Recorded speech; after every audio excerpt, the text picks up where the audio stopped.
చాలి కాబట్టి వాక్య సమయంలో డిస్టర్బెన్స్ అవ్వకుండా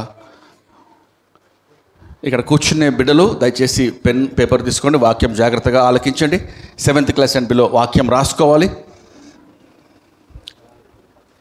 ప్రార్థించుకుందాం వాక్యం నిమిత్తము. అందరం కూడా బయట ఉన్నవారు కూడా దయచేసి లోపల చైర్స్ ఉన్నాయి, ఏ ఆటంకం లేకుండా దయచేసి ఆలయంలోనికి రావాల్సిందిగా మనవి.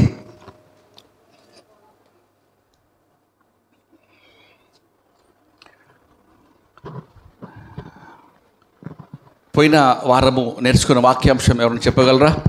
లాస్ట్ వీక్ ఇక్కడ కూర్చున్నవారు, ఇక్కడ కూర్చున్న బాయ్స్ వాక్యాంశము చాలా అంటే ఇంపార్టెంట్ వాక్యాలు మనం నేర్చుకుంటున్నాం. పోయిన వారం నేర్చుకున్న వాక్యాంశము వచ్చిండ్రా? పోయిన వారం ఇక్కడ చూసిన మొక్కలే ఉన్నాయి అందరూ. కొంతమంది గోకారం గ్యాంగ్ తప్ప మధు, గొర్రెపిల్ల మరి యోహాను ఉన్నారు ఇక్కడ. దేవుని స్తోత్రములు. రక్షణ పొంది దేవుని బిడ్డలుగా వారు ఇంకా ఎదగాలని మా ఆశ. వీరు కాకుండా ఇంకా ఉన్నారు. పోయిన వారం వాక్యాంశం ప్రభు రాకడ కొరకు సిద్ధపాటు. వెరీ గుడ్ కదా, ప్రైజ్ ది లార్డ్. ప్రభు రాకడ కొరకు సిద్ధపాటు చాలా ప్రాముఖ్యమైనది. సో మనము నేర్చుకున్న అంశము preparation for the coming of the Lord or the Lord's day. Thessalonica సంఘము కదండి, సంఘం నుంచి మనం నేర్చుకున్నాం. అయితే అక్కడ కొన్ని ముఖ్యమైన అంశములు మనము నేర్చుకున్నాం. మనము ఎటువంటి వారము, రైట్? పగటి వారము. హల్లెలూయా. పగటి వారము, మరి ఇంకా వెలుగు సంబంధులము కదండి. మనము రాత్రి వారము కాదు, చీకటి వారం కాదు, పగటి వారము, వెలుగు సంబంధులము. మరి అందుకే వాక్యంలో స్పష్టంగా మనము మెలుకొని తర్వాత యేసయ్య రాకడకు సిద్ధపడే సమయం ఆసన్నమైందని పోయిన వారము నేర్చుకున్నాం. మరి ఈ వారము మనము ఆ కంటిన్యూషన్, మరి పగటి వారంగా వెలుగు వారంగా ఉండగా మరి యేసయ్య రాకడ కొరకు సంఘము ఏ రీతిగా సిద్ధపాటు కలిగి జీవించాలి. How should we prepare for the coming of the Lord. మన విశ్వాస యొక్క బాధ్యతలు ఏంటి, మన రెస్పాన్సిబిలిటీస్ ఏంటి, అది చాలా అవసరమైన అంశం. కాబట్టి మనము ఈ అంశం గురించి ఈరోజు మాట్లాడుతుండగా అందరం కూడా తల్ల ఉంచుకొని ప్రభువా మాతో మాట్లాడండి, ప్రభువా మమ్మల్ని బలపరచండి అని మనం దేవుణ్ణి వేడుకునే సమయము. తల్ల ఉంచుకొని చిన్న మాట, ఎందుకనగా చాలా ప్రాముఖ్యమైనది ఈ అంశము. మరి సాతానుడు చాలాసార్లు విశ్వాసులను తమ యొక్క దైనందిన జీవితాల్లో మండేన్ బిజీ లైఫ్స్లో వారిని మభ్యపెట్టి యేసయ్య రాకడ ఇంతకుముందు బిడ్డలు చెప్పినట్లుగా అనుకోని గడియందు, కనిపెట్టని దినమందు దొంగ వలె వచ్చినప్పుడు అది ఉరిగా వచ్చుటకు మనము అవిశ్వాసము కాదు, లేక ఆ దొంగ వలె వచ్చుటకు మనము వెనుకబడిన వారం కాదు, కానీ వెలుగు సంబంధం. కాబట్టి మనము ఎత్తబడే గుంపులో ఉండాలి. నేను ఉండాలి, నా కుటుంబం ఉండాలి, నా సంఘం ఉండాలి. కాబట్టి మనము we should be very careful for the lie of the enemy. సాతానుడు అపవాది ఎంతో అబద్ధముతో లోకానంతా కూడా ధనాపేక్ష, మరి ఉద్యోగాల వెనుక, మరి ఈ యొక్క ఇహలోకమే సర్వస్వం అనుకొని ఈ లోకాశలకు పరిగెట్టిస్తూ ఉండగా మనము పగటి వారముగా ఏ రీతిగా ఉండాలో ప్రార్థించుకుందాం, తల్ల ఉంచుకుందాం. ఎవరికి వారు మౌనంగా ఒక మాట ప్రార్థన చేసుకుందాం.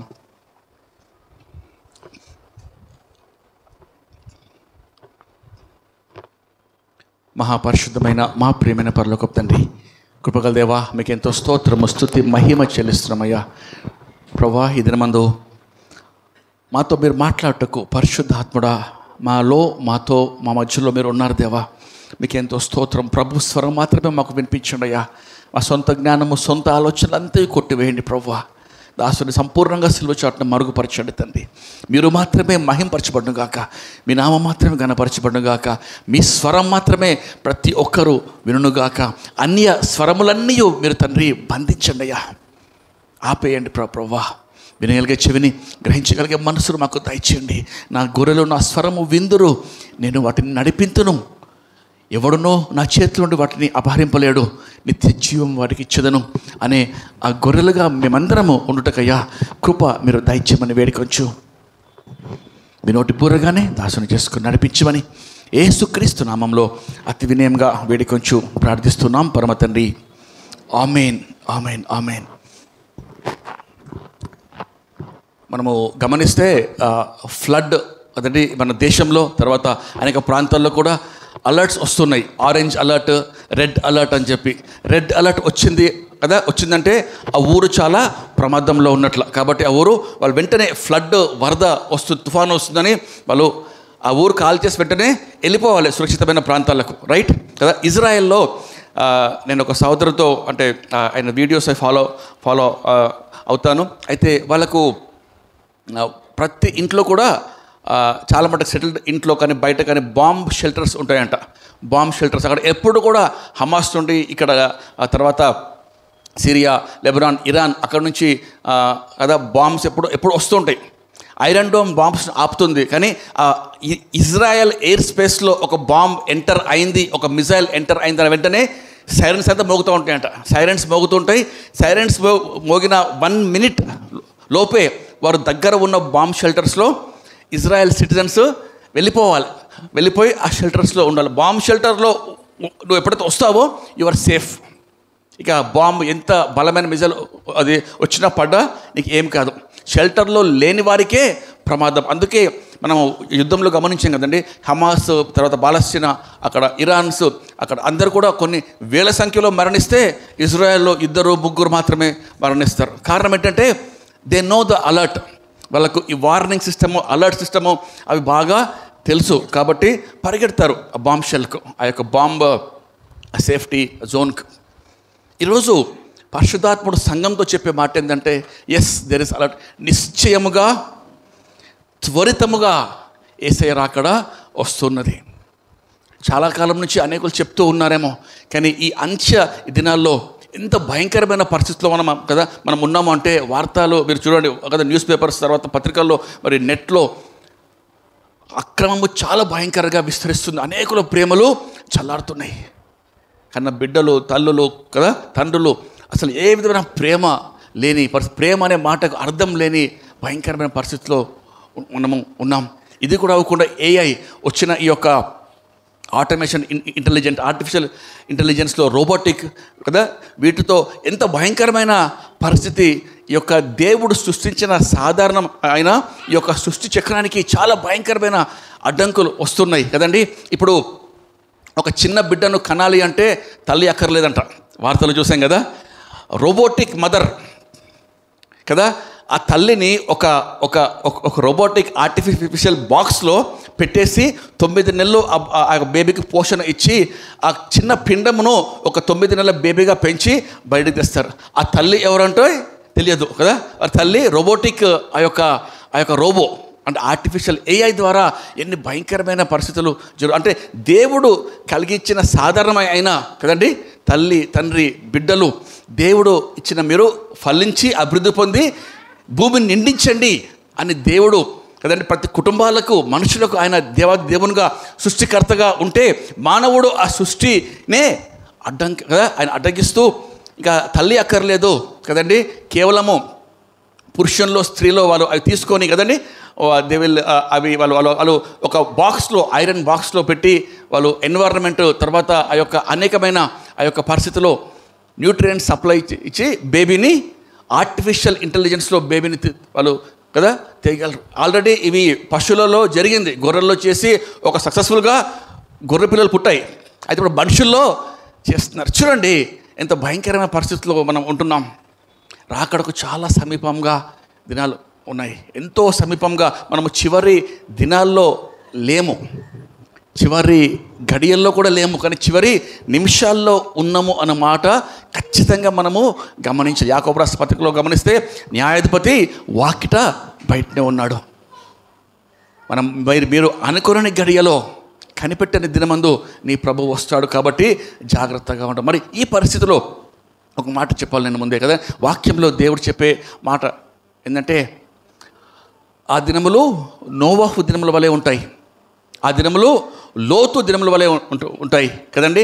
ఇప్పుడు మనం అక్కడ వాక్యభాగంలో మనము గమనిస్తే నోవహు మరి లోతు దినములో కామన్ ఏంటంటే ప్రజలు కదండి తినుచు త్రాగుచు పెళ్ళి కదా చేసుకోవచ్చు, పెళ్ళికి ఇచ్చుచు గృహాలు కట్టుకొనుచు ఉంటారు. వీటన్నిటిలో ఏదైనా తప్పు ఉందా అండి? ఏదైనా పాపం ఉందా? తింటున్నారు కదండి, తాగుతున్నారు, ఆహారం తీసుకోవాలి, నీళ్ళు తాగాలి, పెళ్ళి చేసుకోవాలి, పెళ్ళికి ఇవ్వాలి కదా, కుటుంబాలు పోషించుకోవాలి. మరి గృహాలు కట్టుకోవాలి. మరి ఇవన్నీ కూడా సాధారణమైనవి కదా. మరి ఆ దినములు ఆ రీతిగా దినములు ఉంటాయి. జాగ్రత్త, మనుష్య కుమారుడు అనుకోని గడియలో వచ్చును. గమనించాలి. అనగా సాతాను కదా, ఆయన యొక్క గొప్ప అబద్ధం ఏంటంటే విశ్వాసులందరినీ లేక సర్వలోకాన్ని ఎట్లా వాడు లోకానంతా కూడా మోసపరుస్తున్నాడు. కానీ విశ్వాసులను ఏర్పరచబడిన వారిని సైతము ఏ రీతిగా మోసపుచ్చుతున్నాడు అంటే మనము గమనిస్తే బిజీ లైఫ్స్, దేవునికి అంటే భక్తి గల వారై ఉండి ఆ శక్తిని ఆశ్రయించని వారుగా ఉంటారు. ఆలయానికి వస్తున్నామా, వాక్యము ప్రార్థన సహవాసంలో మనము ఉన్నామా, కానీ రాకడ ఒక దట్ ఈస్ నాట్, అది సత్యమే, యేసయ్య వస్తున్నాడని చెప్పి నమ్ముతాము, కానీ సిద్ధపడుటకు మనసు ఉండదు. సిద్ధపడాలి, మోకరించి ప్రార్థించాలి, దేవునితో నా జీవితం సరి చేసుకోవాలి. యేసయ్య ఈరోజే రావచ్చు. అందరి యొక్క ఊహ లేక అందరి యొక్క అభిప్రాయం ఏంటి అంటే యేసయ్య వస్తున్నాడు, పరలోకం ఉందా, ఉంది, కానీ ఇంకా సమయం ఉంది. ఈరోజు కాదు, రేపు కాదు, ఎల్లుండి కాదు. మా బిడ్డలు పెద్ద కావాలి, వాళ్ళు ఇంజనీరింగ్ అయిపోవాలి, వాళ్ళ స్టడీస్ అయిపోవాలి, వాళ్ళు పెళ్ళిళ్ళు చేయాలి, ఇల్లు కట్టాలి, తర్వాత దేవుడు వస్తాడు. కాదండి, వాక్యం చాలా స్పష్టంగా చిన్న బిడ్డలతో ఈరోజు దేవుడు చెప్పించాడు. మీరు అనుకుని గడియలో కనిపెట్టని దినమందు నీ ప్రభువు దొంగ వలె, అంటే మనము అయ్యో యేసయ్య వచ్చాడా, ఆయన వెళ్ళిపోయాడా అని మనము అనుకునే ఆ యొక్క సమయం లోపు వస్తాడు. కాబట్టి సంగమా అప్రమత్తంగా మెలకువగా ఉండు. అందుకే ఇక్కడ వాక్యంలో చూడండి, మనం హెబ్రీలకు 10:37 ఒకసారి మనం వాక్యాన్ని చూసుకుందాం. ఇక కాలము బహు కొంచెముగా ఉన్నది, వచ్చుచున్నవాడు ఆలస్యం చేయక వచ్చును. నా ఎదుట నీతిమంతుడైన వాడు విశ్వాసమూలముగా జీవించును గాని అతడు వెనుక తీసిన ఎడల అతని యందు నా ఆత్మకు సంతోషం ఉండదు. ఆమేన్.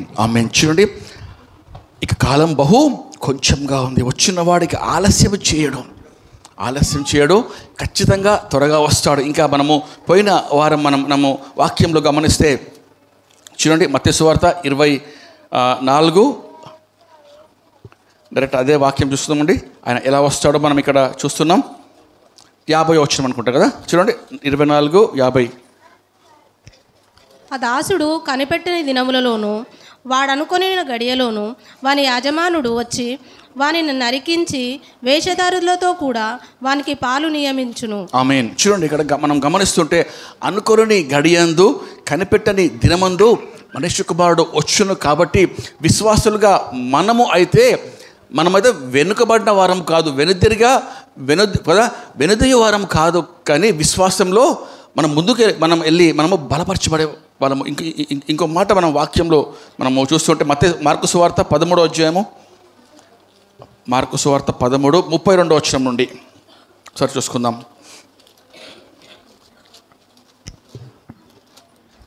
ఆ దినమును గూర్చియు ఆ గడియను గూర్చియు తండ్రి తప్ప ఏ మనుషుడైనను పరలోకమందలి దూతలైనను కుమారుడైనను ఎరుగరు. జాగ్రత్త పడుడి, మెలకువగాను ఉండి ప్రార్థన చేయుడి. ఆ కాలం ఎప్పుడు వచ్చునో మీకు తెలియదు.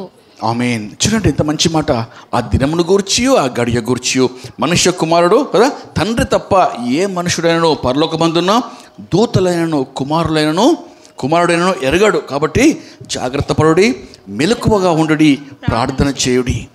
ఈరోజు మనతో ఆయన మాట్లాడుతూ మెలకువగా ఉండాలి. మరి ఒక ప్రశ్న మనము లాస్ట్ వీక్ కూడా మాట్లాడడం, ఈసారి కూడా యేసయ్య వస్తున్నాడు, క్రీస్తు మధ్యాకాశంలో వస్తున్నాడు. మరి ఎందుకు వస్తున్నాడు ఆయన? సరే, ఎందుకయ్యా మీరు వాక్యం అంశం చెప్తున్నారు, వస్తున్నాడు ఎందుకు వస్తున్నాడు? మేము బాగానే ఉన్నాం కదా, ఇక్కడ ఈ లోకంలో నడుస్తుంది కదా, మరి యేసయ్య వచ్చే అవసరం ఉందా? ఎందుకు రావాలి? భూలోకంలో బతికేంతకాలం నెమ్మదిగా ఉంటాము, ఎప్పుడు పోతాము. మరి ఆయన ఎందుకు రావాలి? యేసయ్య మధ్యాకాశంలో వచ్చే అవసరం ఉందా? సూచనలు ఇవన్నీ కూడా ఎందుకు అప్రమత్తం? చాలా ప్రాముఖ్యమైన అంశం అండి. మరి ఈ ప్రశ్నకు జవాబు మనము గమనిస్తే యేసయ్య వచ్చే కారణం 3 విషయాలు నేను ఒకసారి జ్ఞాపకం చేస్తాను.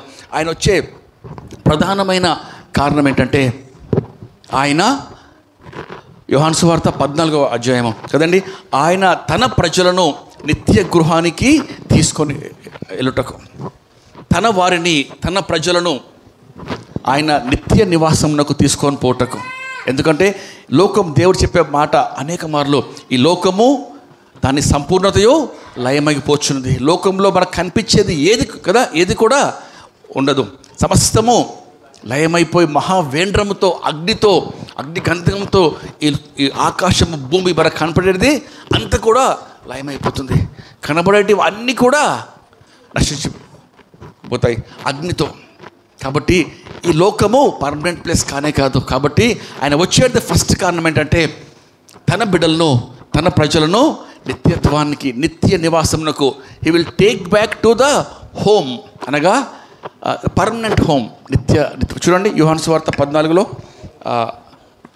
ఫస్ట్ వర్స్ ఉంటుంది మాట. త్వరగా వాక్యం చదువుదామా. నేను వెళ్ళి మీకు స్థలము సిద్ధపరిచిన ఎడల నేనుండు స్థలములలో మీరు ఉండులాగున మరలా వచ్చి నా యొద్ద నుండుటకు మిమ్మును తీసుకొని పోవుదును. నేను వెళ్ళుచున్న స్థలమునకు మార్గము. చాలా పైన చూడాలమ్మా జాగ్రత్తగా. నా తండ్రి ఇంట అనేక నివాసములు కలవు, లేని ఎడల నేను చెప్పుదును, మీకు స్థలము సిద్ధపరచ వెళ్ళుచున్నాను. నేనుండు స్థలంలో మీరును ఉండులాగున మీ కొరకు ఈ స్థలము సిద్ధపరిచి మరలా వచ్చి నా యొద్దకు మిమ్మును తీసుకొని పోదును. హల్లెలూయా.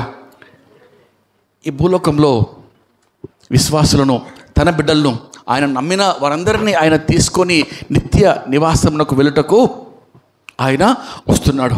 మరి విశ్వాసులుగా, ఆయన నమ్మిన బిడ్డలుగా రక్షణ పొంది బాప్తిసము తీసుకొని ఆయన కొరకు వేచిన వారందరినీ తిరిగి తీసుకొని పోటకు, నిత్యత్వానికి. ఎందుకనగా మనం కనిపెట్టే ఈ యొక్క రాజ్యము నిత్య రాజ్యము. ఈ భూలోకము సర్వస్వము కానే కాదు, ఈ భూలోకమే సమస్తం కాదండి. ఈ భూలోకం విడిచి వెళ్ళిపోవాలి. యేసయ్య రాకడ ద్వారా, లేక మనము లోకం విడిచి ఎప్పుడు వెళ్తాం, మరణం ద్వారా తెలియదు మనకు. కానీ మరణాన్ని, పాపాన్ని దేవుడు జయించాడు. ఈ దినమందు రెండవ కారణం ఏంటంటే తన యందు విధేయత గలవారికి ఆయన బహుమానాలు, కిరీటాలు దయచేయటకు. ఫస్ట్ కదండి, తన ప్రజలందరినీ ఆయన కొనిపోటకు వస్తున్నాడు. రెండవదిగా విశ్వాసం, నమ్మకంగా ఉన్నవారికి, మరి విధేయత చూపిన వారందరికీ ఆయన బహుమానం ఇచ్చుటకు. అందుకే చూడండి ప్రకటన 22:12 త్వరగా తీద్దాం.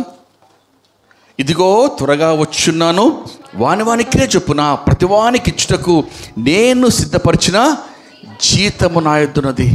చూడండి, ఆయన సిద్ధపరిచిన జీతము మాత్రమే కాదండి, ఆయన మనకు కిరీటాలు కదా. మనము 2వ తిమోతి పత్రిక మనము 4:10 మనం గమనిస్తే అక్కడ అపోస్తలుడైన పౌలు చెప్పిన మాట, నా కొరకు నీతి కిరీటము దాచబడి ఉంది.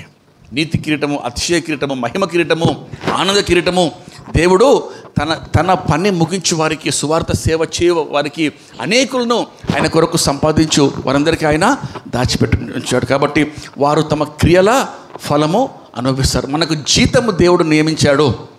దాంతోపాటు బహుమానాలు, బిరుదులు, మెప్పు దేవుడు సిద్ధపరిచాడు. మళ్ళీ మూడవదిగా ఎందుకు వస్తున్నాడు? ఫస్ట్ది విశ్వాసులను, తన బిడ్డలను నిత్య నివాసమునకు తీసుకొని పోటకు, తన యొద్దకు ఆయన తీసుకొని వెళ్ళటకు వస్తున్నాడు.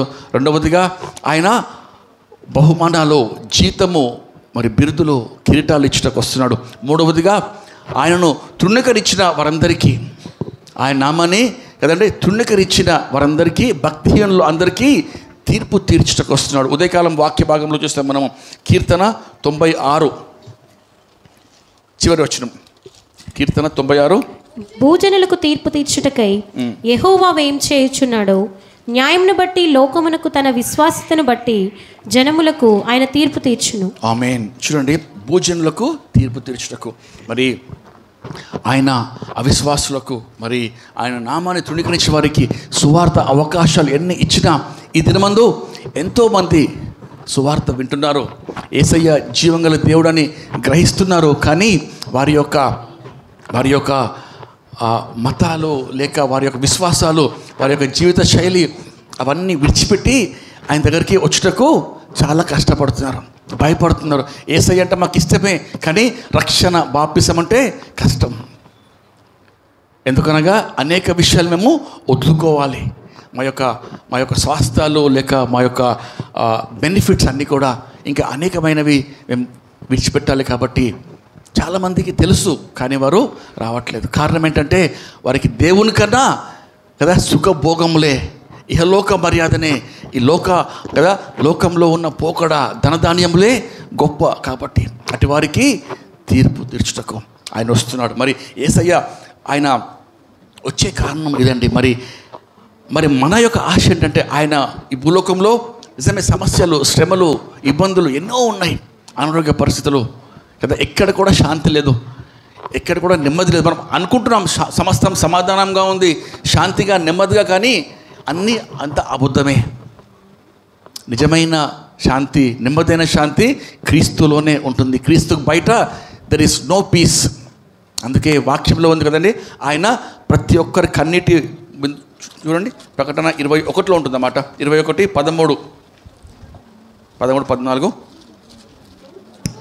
తూర్పు వైపున 20 ప్రకటన ఒకసారి చూడమ్మా. 21:13 తూర్పు వైపున 3 గుమ్మములు, ఉత్తర వైపున 3 గుమ్మములు. ఒక్క నిమిషం అండి. ప్రకటన 21:4 వచ్చిన 3-4 4th వర్స్ చూద్దాం. ఆయన వారి కన్నులు ప్రతి బాష్పబిందువును తుడిచివేయును, మరణం ఇక ఉండదు, దుఃఖమైనను ఏడ్పైనను వేదనైనను ఇక ఉండదు. ఆమేన్. చూడండి అక్కడ ఆయన మనతో కాపురం ఉండును, దేవుడు తానే వారికి తోడయుండును, ఆయన వారి ప్రతి కన్నీటి కదా బిందువును ఆయన కదా కన్నీరు తుడిచివేయును. అక్కడ మరణం ఉండదు, దుఃఖం ఉండదు, ఆకలి ఉండదు, దప్పులు ఉండవు, కానీ సమస్తము ఆయనే మనకు సర్వము ఇచ్చే దేవుడు.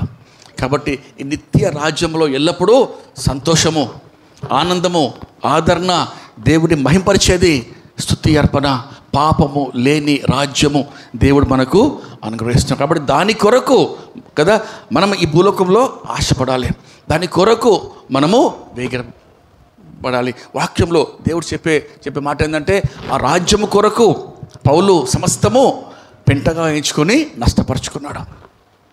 ఈ దినమందు మరి ఇంకొక మాట, మరి ఆయన వచ్చే కారణం మనం గమనించాము. మరి రాకడకు విశ్వాసులుగా మనం ఏ రీతిగా సిద్ధపడాలి? How should a believer prepare? యేసయ్య రాకడ నిజమే, ఆయన ఎప్పుడు వస్తాడో మనకు తెలియదు, కానీ రక్షణ పొందిన మనమందరము how should we prepare? First పాయింట్లో మనం గమనిస్తే చూడండి, మనము ఆయన పరిశుద్ధతలో దినదినము ఆయన ఇచ్చిన రక్షణలో భయముతో వణుకుతో మనం కొనసాగించాలి. It's very very important. First మాటలో మనం గమనిస్తే రక్షణ పొందిన కారణం ఏదేదండి?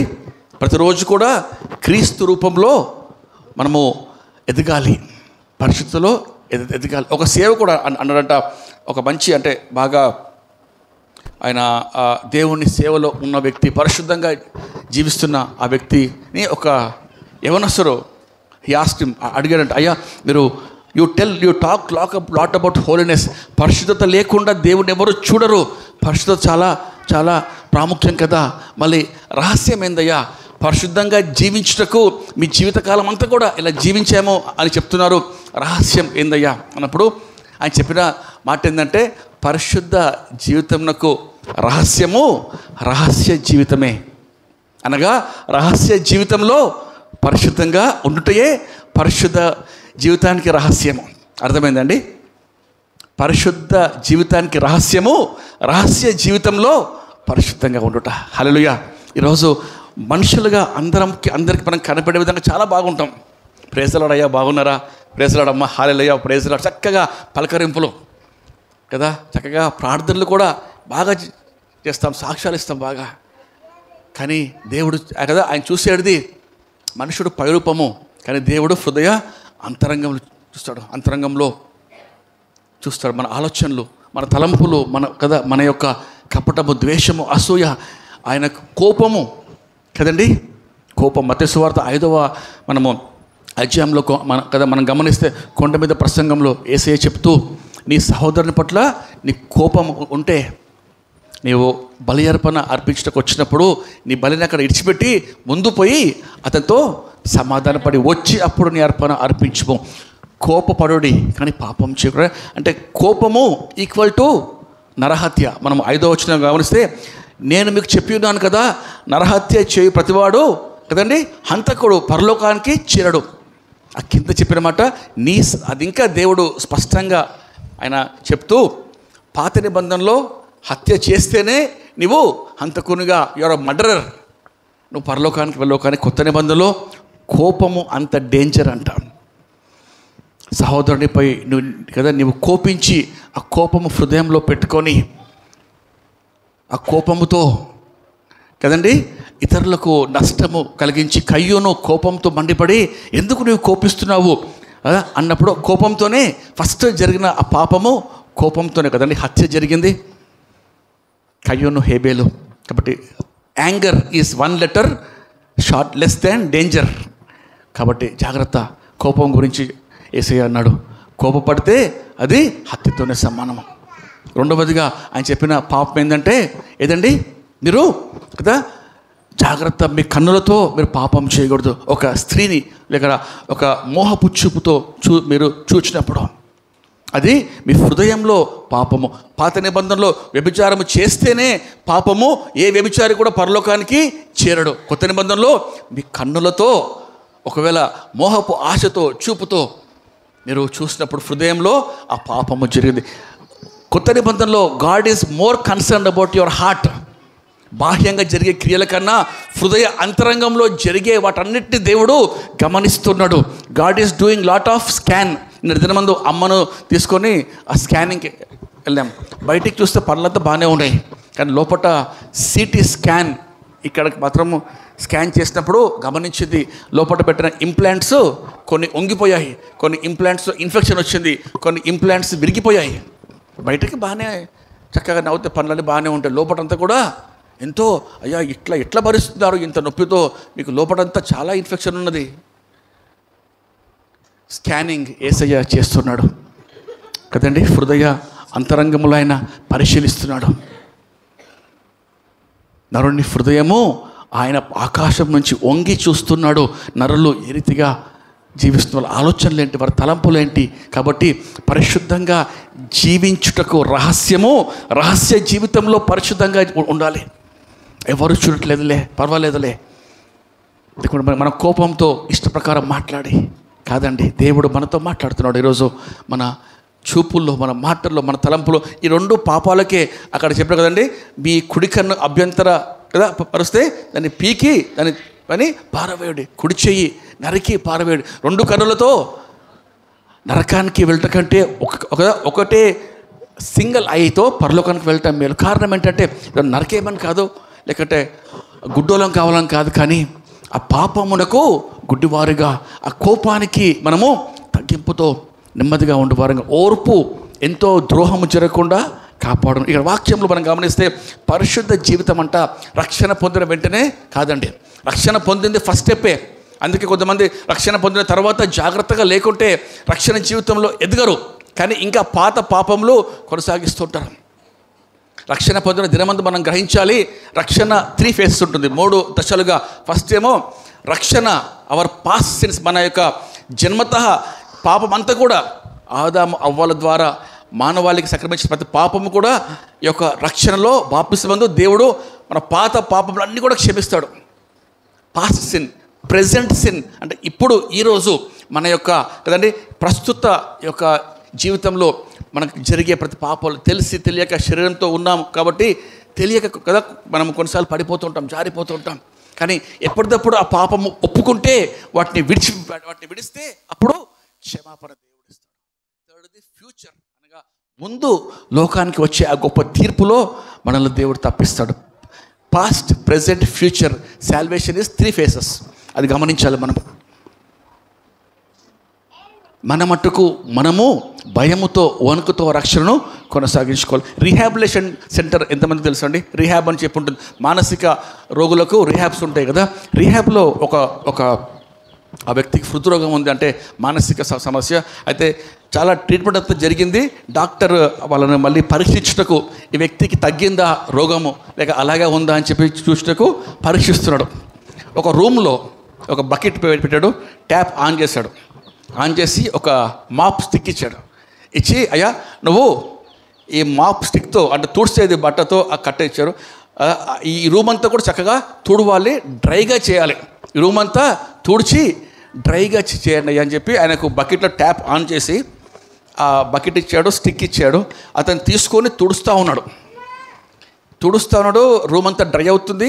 మళ్ళీ బకెట్ పొర్లి నీళ్ళన్నీ కూడా అంత పడుతూ ఉన్నాయి. తుడుస్తూ ఉన్నాడు, నీళ్ళు వస్తున్నాయి. నీళ్ళు వస్తున్నాయి. డాక్టర్ అర్థమవుతారు, ఈ వ్యక్తికి తగ్గిందా రోగం, ఇంకా అలాగే ఉందా?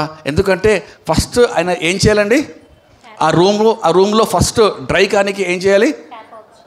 ట్యాప్ ఆఫ్ చేయాలి. ఫస్ట్ ట్యాప్ ఆఫ్ కదా, ఆఫ్ చేశాక అప్పుడు ఉన్న వాటర్తో తుడిచి డ్రై చేయాలి. ఆ ట్యాప్ ఇంకా ఆఫ్ చేయట్లేదు, కానీ తుడుస్తూనే ఉన్నాడు. రక్షణ పొందిన విశ్వాసులు పాపం అనే ట్యాప్ ఉందండి లోపల. ఎప్పుడు పాపము, ఎందుకంటే మన జన్మత మనము కదా పాప స్వభావంతో పుట్టాము. పాపం అనేది ప్రతి అణువులో మనకు ఉంటుంది. అది తప్పు కాదు. ఏ పరిశుద్ధుడు లేడు, ఒక్కడు లేడు. రక్షణ పొందిన దేవుని బిడ్డలారా, ఆ ట్యాప్ ఇంకా వస్తూనే ఉంది, ఆ ఫ్లో ఇంకా పెరుగుతూనే ఉంది. యేసయ్యా క్షమించు బల్ల దగ్గర క్షమించు ప్రభు. మళ్ళీ క్షమిస్తాము, మళ్ళీ పాపం, మళ్ళీ క్షమిస్తాం, మళ్ళీ పాపం.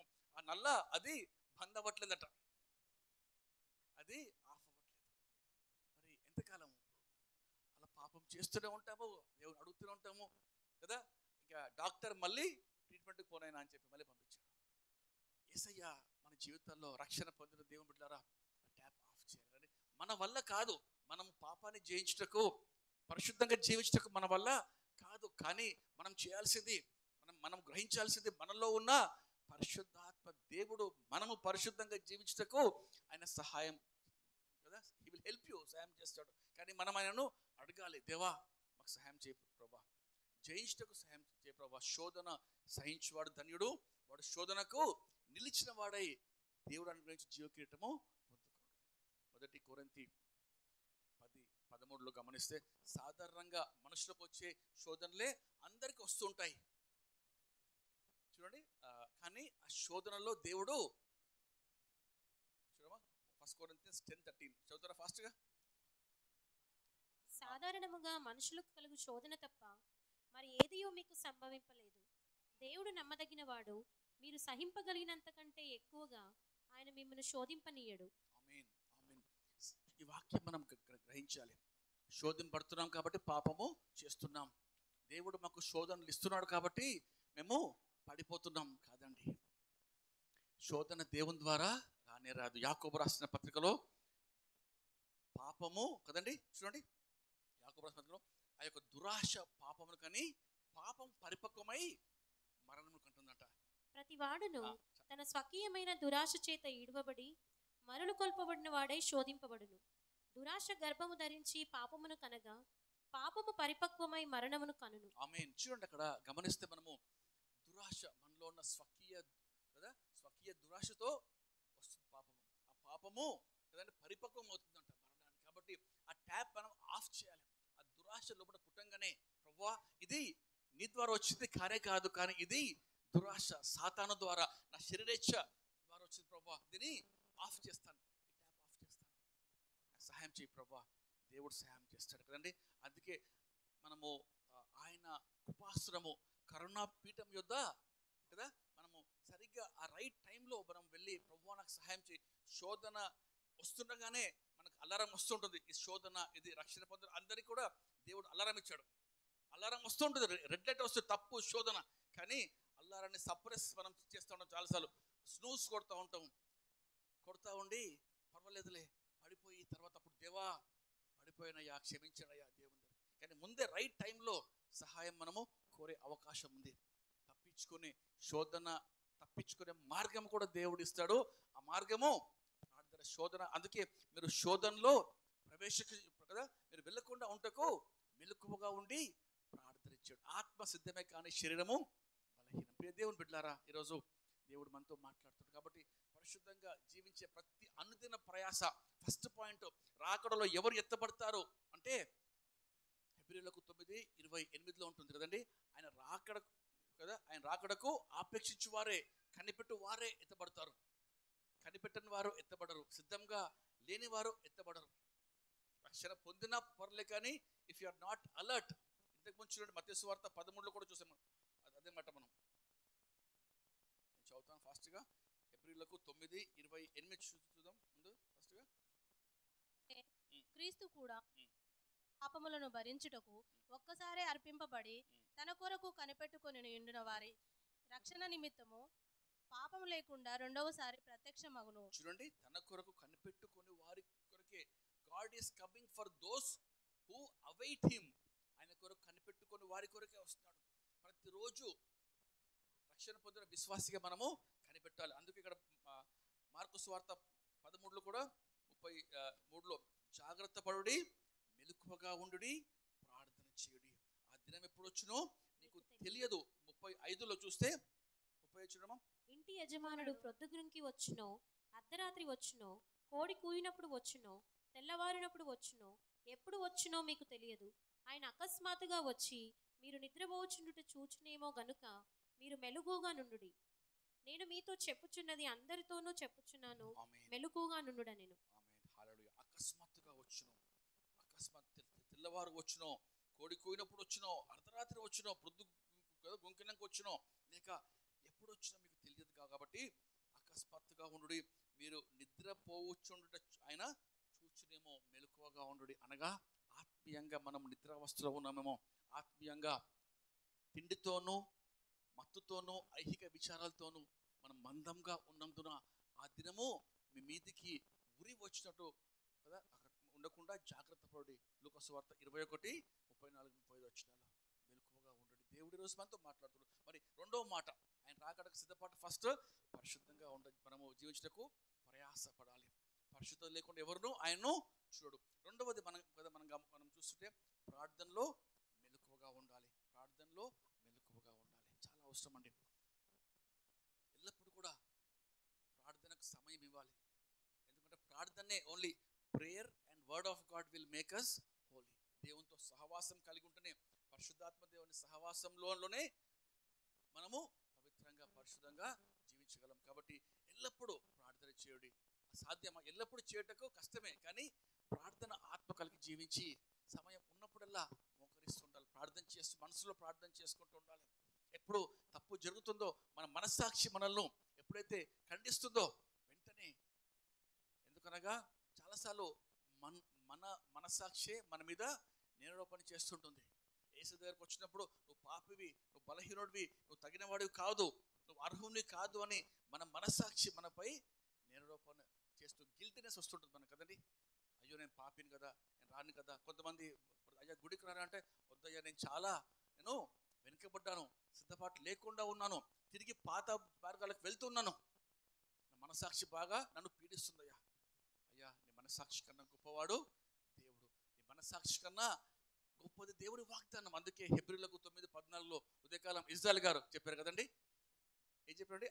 నిత్యుడగు ఆత్మలో ద్వారా తన్ను తానే నిర్దోషునిగా అర్పించుకొనిన యేసుక్రీస్తు రక్తము నిర్జీవ క్రియలు విడిచి జీవం గల దేవుణ్ణి సేవించుటకు ఎంతో ఎక్కువగా నీ మనస్సాక్షిని శుద్ధి చేయండి. హల్లెలూయా.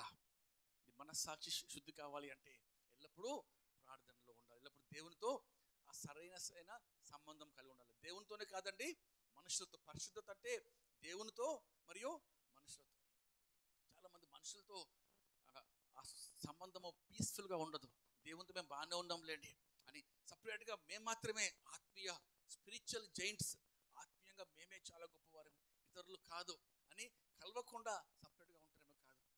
కొత్త నిబంధనలో మనం చూస్తుంటే దేవుడు తన సంఘం అనే వధువు, శరీరము, అన్ని అవయవాలు అవసరము. ఒకటే కర్రతోటి మనం బిర్యానీ అవుతుందండి. ఒక కర్ర పెట్టి మండించి పొయ్యి మీద బిర్యానీ చేస్తామా? అన్ని కర్రలు కలిస్తేనే మంట బాగా వస్తుంది. అన్ని కర్రలు బలంగా ఉండకపోవచ్చు. కొన్ని బాగా బలమైన మొద్దులు ఉంటాయి, బాగా మండుతాయి. ఇంకొన్ని సన్న సన్న పుల్లలు ఉంటాయి, ఇంకొన్ని అప్పుడే మండుతాయి. కానీ అన్నీ కావాలి. సన్న కర్ర పుల్లలు కావాలి, దొడ్డువి కావాలి, బాగా మండేటివి కావాలి. సంఘంలో అందరూ సరిసమానమైన విశ్వాసులుగా ఉండరు. కొంతమంది బలహీనులుగా ఉంటారు, కొంతమందికి బాగా ఎంకరేజ్మెంట్ కావాలి, కొంతమందికి రోజు ఫోన్ చేసి అయ్యా బాగున్నావా బ్రదర్, పడుకోకు లేవయ్యా అని ప్రతిరోజు చెప్తూ ఉండాలేమో. ఇంకొందరు బలంగా ఉండి ఇతరులను బలపరుస్తుంటారు. అందరు కదా సంఘం అంటే అందరం కావాలి, అందరం ఒకటే స్థాయిలో లేమో. కానీ that is the body of Christ. కానీ అందరం ఒకటే. యేసయ్య అందరి కొరకు మరణించాడు. అందరం ఒకటే పాత్రలోని తాగాలి, ఒకటే రొట్టె తినాలి. ఎందుకనగా అందుకే హెబ్రీయులకు 10:24 మీరు సంఘంగా సమాజంగా కూడుకొనుట మానకుడి. ఆ దినము సమీపించుకోలేదు, మరి ఎక్కువగా ఒకరినొకరు ఎంకరేజ్ చేసుకోండి, ఒకరినొకరు పురుగు కలుపుకోండి, పాటలతో, వాక్యముతో, ప్రార్థనలతో. మూడవ బాధ్యత, ఫస్ట్ది మనల్ని మనం పరిశుద్ధంగా కాపాడుకోవాలి. రెండవది ప్రార్థనలో మెలకువగా ఉండి పరిశుద్ధులతో కలిసి సహవాసం చేయాలి. మూడవదిగా యేసయ్య కదండి, చాలామంది యేసయ్యని ఎరగక ఉన్నారు. చాలామంది వారు దేవుని తెలుసుకొనుకున్నారు. కాబట్టి సువార్త ప్రకటించాలండి, చాలా ప్రాముఖ్యం. సంఘానికి దేవుడిచ్చిన గొప్ప బాధ్యత ఏంటంటే నశించిపోయే ఆత్మల పట్ల భారం ఇచ్చాడు. మనకు మనమే రక్షణ పొందాం, మనం కదా, మేము మాత్రమే దేవుని సన్నిధానానికి వెళ్తాం కాదండి. ఇతరులు నశించిపోయే ఫ్రెండ్స్, మన స్కూల్ మేట్స్, కాలేజ్ మేట్స్, నేను చెప్పగలను ధైర్యంగా ప్రతిరోజు దేవుడు అవకాశం ఇస్తాడు. మనకు ఆశ ఉండాలి, కానీ ఎవ్రీ డే గాడ్ గివ్స్ ఎన్ కదా మనకు ఆపర్చునిటీ. నా స్టేటస్లో చాలా నేను పెడతా ఉంటాను కదా, స్టేటస్లో కదండి, నేనే మార్గము, నేనే సత్యము, నేనే జీవము అని యేసయ్య అన్నాడు. చాలామంది అన్యులు చూస్తారు, దినం ఒక 100 మంది స్టేటస్ చూస్తూ ఉంటారు. ఒక్కరికైనా అది ఆలోచన చేస్తారు, యేసయ్య ఎందుకు ఈ మాట అన్నాడు కదండి. స్టేటస్ పెట్టాలి, పత్రిక పంచాలి కదా, దేవుడు గొప్ప దేవుడయ్యా అని సాక్ష్యం ఇవ్వాలి. కాబట్టి అది మన బాధ్యత. మనము ఆత్మల పట్ల బాధ్యత ఉన్నవాడు, ఆత్మలను సంపాదించేవాడు జ్ఞానవంతుడని వాక్యంలో ఉంది. అగ్ని నుంచి లాగినట్టు కొందరినైనా లాగుట మన బాధ్యత. కాబట్టి ఆయన రాకడ చాలా త్వరగా వస్తుంది, ఇది ఖచ్చితం, ఇది నిశ్చయము. మళ్ళీ త్వరగా యేసయ్య రాకడ వస్తుండగా మరి మనము సిద్ధపడాలి, అనేకుల్ని సిద్ధపరచాలి. మన గృహంలో కావచ్చు, మన కుటుంబ సభ్యులు, ఇంకా మన బంధువర్గము, మన స్నేహితులు, మన బాధ్యత.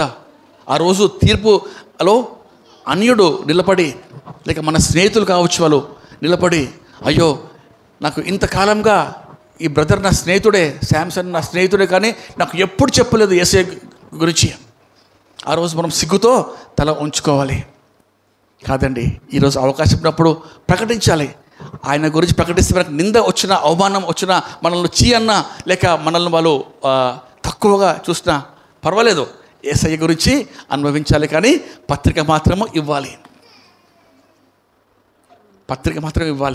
యేసయ్య గురించి మాత్రము పంచుకో, అది మన బాధ్యత. కాబట్టి ఈ 3 విషయాలు మనము ఆయన రాకడకు ఆ రీతిగా సిద్ధపాటు కలిగి జీవించాలని దేవుడు ఆయన మనతో మాట్లాడుతున్నాడు. మనం వాక్యాన్ని ముగిస్తున్నాను. మరి విశ్వాస యొక్క బాధ్యత అనుకోనని గడియలో, మరి కనిపెట్టని దినమందు యేసయ్య వస్తున్నాడు. కాబట్టి మనము సిద్ధంగా ఉండాలి. ఆ రీతిగా అనేకుల్ని మనం మనం సిద్ధంగా వారిని కూడా ఆయన రాకడలో చేర్చులాగున ప్రయాసపడాలి. ఈ సమయంలో ఒక చిన్న వీడియో ఉందండి, చూడండి జాగ్రత్తగా. ఇది చూశాక మనము అందరం ఒకసారి లేస్లో పడదామా? ఇంకా లాస్ట్కి వచ్చాము మనం.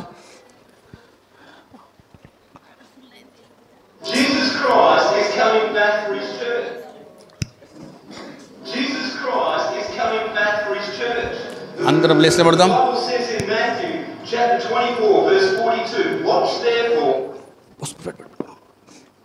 పెట్టాను.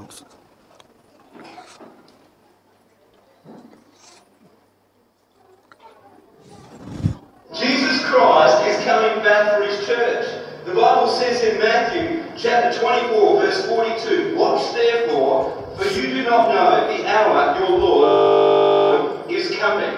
I want you to know, church, that Jesus Christ could come this month, or he might come next week, or he could even come.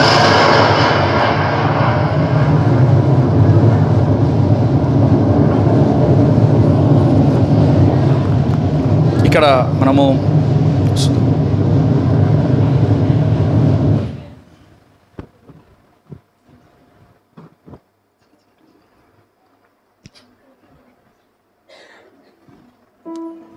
Technical problems కొంచెము క్షమించండి మమ్మను. రైట్, జాగ్రత్తగా అక్కడ కాపరి ఇలాగే వాక్యం చెప్తూ ఉన్నాడు. యేసయ్య రాకడ గురించి మనం చెప్పుకున్న అధ్యాయాలే, మనం చెప్పుకున్న వర్తమానమే, అదే అంశంతో ఆయన మాట్లాడుతూ ఉన్నాడు. సంఘం అంతా జాగ్రత్తగా వింటూ ఉన్నారు. అయితే ఒక్క నిమిషం మనము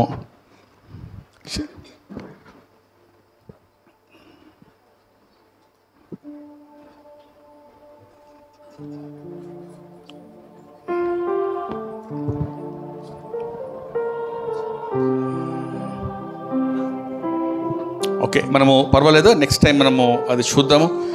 సో అట్లా ఆయన చెప్తూ ఉండి యేసయ్య వస్తాడు, ఈ నెల రావచ్చు, లేక ఈ యొక్క వారం రావచ్చు, ఈరోజు రావచ్చు, లేక ఇప్పుడే ఆయన చెప్పే లోపు ఆయన చేతిలో ఉన్న బైబిల్ పడిపోద్ది, సంఘము ఎత్తబడుద్ది, కొద్దిమంది మాత్రమే మిగులుతారు. ఇక మిగిలిన వారి యొక్క ఘోష ఎంత భయంకరమో, వాళ్ళు ఏడుస్తూ కన్నీటితో అయ్యో యేసే రాకడా వచ్చింది, ఇంతకాలము విన్నాము విని విడిచిపెట్టబడ్డామా అని కన్నీటితో దుఃఖంతో ఆ వీడియోలో ఉంటారు. ప్రియ దేవుని బిడ్డలారా, అది సత్యము, అది జరగనున్నది, చాలా త్వరగా జరుగుతుంది. కాబట్టి దేవుని సంగమా మనము అప్రమత్తంగా సిద్ధంగా ఉండాలి అని దేవుడు మనతో మాట్లాడుతుండగా ప్రతి ఒక్కరం కూడా ప్రభువా నీ రాకడలో అనుకుని గడియలో కనిపెట్టిన దినమంది వస్తావు. కాబట్టి ప్రతిరోజు ఈ అవగాహన కలిగి, ఈ స్పర్శతో లేక ఈ యొక్క స్పృహ కలిగి మనం జీవించాలి అని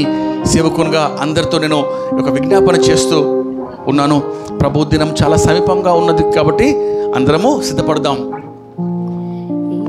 అందరం కలిసి సిద్ధపడదాం, ప్రార్థన చేసుకుందాం.